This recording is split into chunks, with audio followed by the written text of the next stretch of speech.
अजय देवगन की भूज मूवी की shooting cancel हो गई है। क्या? तुझे कैसे पता है? हेलो ऐप से देख, ये है हेलो ऐप। जैसे ही आप हेलो ऐप डाउनलोड करते हो, उस पर सर्च बार में हेलो ट्रेंड्स मिलेगा, जिसमें सभी ट्रेंडिंग न्यूज, वीडियोस, आर्टिकल्स मिलेंगे। उससे आप डे टू डे इन्फॉर्मेशन से अपडेट रह सकते हो। ये तो बहुत अच्छा ऐप है। मैं अभी डाउनलोड करके खुद को अपडेट करती हूँ।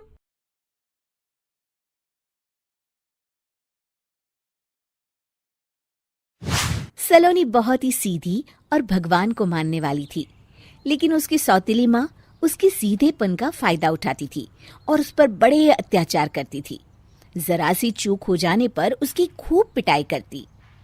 अरे सुनते हो, कोई लूला लंगड़ा देख इसकी शादी तय करो और इसे इस घर से बाहर का रास्ता दिखाओ।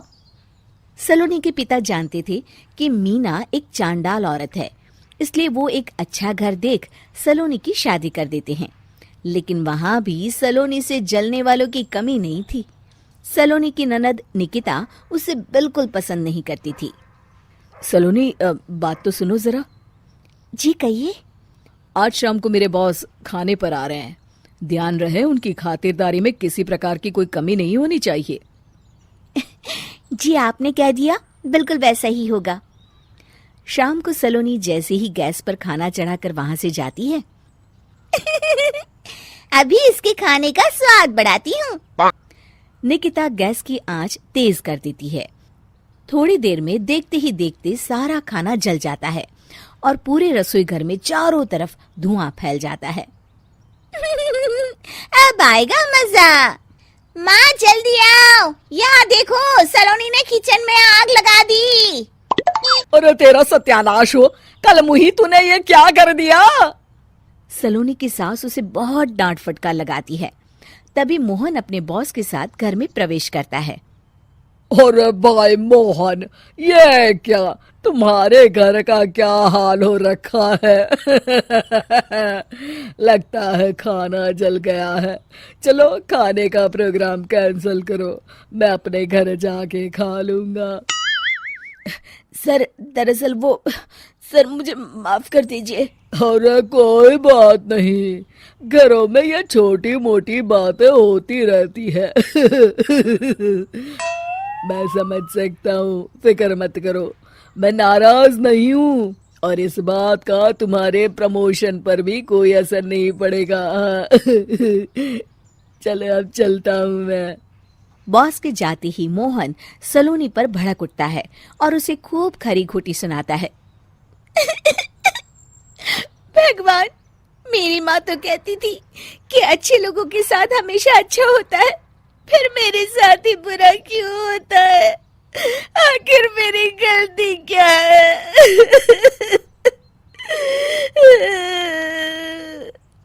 तभी आकाशवाणी होती है। बेटी, अब तुम्हें कोई दुख नहीं दे पाएगा। तुम्हारा बुरा सोचने वाले के मन की सारी बातें तुम पहले ही जान जाओगी। अगले दिन सलोनी निकिता को चाय देने उसके कमरे में जाती है। तब निकिता के मन में कुछ बातें चल रही थी। कल तो मैंने सिर्फ खाना जलाया था, अब तू देखती जा सलोनी, तेरा इस घर में जीना हराम कर दूंगी। अच्छा, तो ये बात है, अब इसे सबक सिखाना ही पड़ेगा। कुछ दिनों के बाद, सलोनी, मेरे कपड़े जल्दी से प्रेस कर दो, ऑफिस के लिए देर हो रही है। सलोनी मोहन के कपड़ों के पास प्रेस गर्म होने के लिए रख देती है और अपने कमरे में चली जाती है। तभी हॉल में निकिता आती है। सलोनी चुपके से उसे देख रही होती है।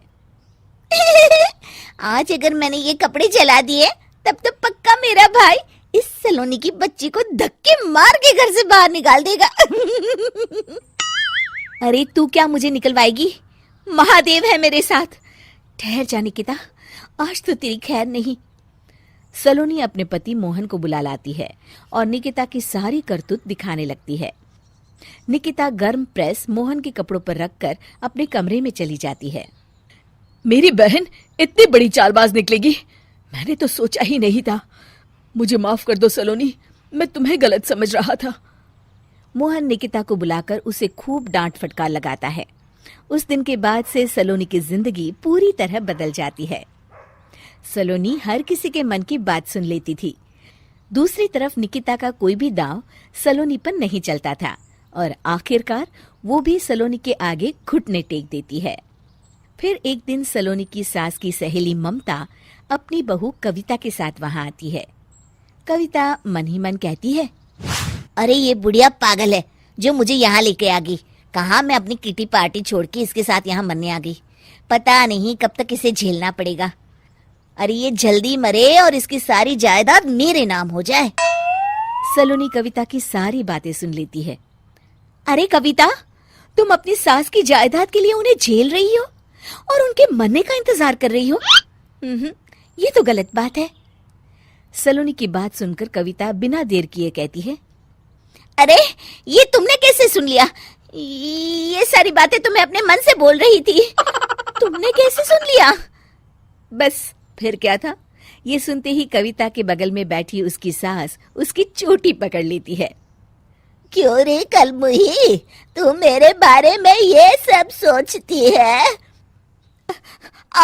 मम्मी जी मुझे माफ कर दीजिए। बड़ी आई मेरी जायदाद लेने वाली। मैं आज ही अपने वकील को बुलाकर सब कुछ छोटी बहू के नाम कर देती हूँ। चल घर चल, आज तेरी अच्छी खबर लेते हूँ। इस तरह सलोनी लोगों के मन की बातें सुन लेती थी, लेकिन धीरे धीरे सलोनी को एहसास होता है कि उसके आसपास के सारे लोग एक दिखावे की जिंदगी जीते हैं और सब एक दूसरे के बारे में बुरा ही सोचते हैं। हे भगवान, दुनिया में कैसे लोग हैं? सबके मन छल कपट से भरे हैं।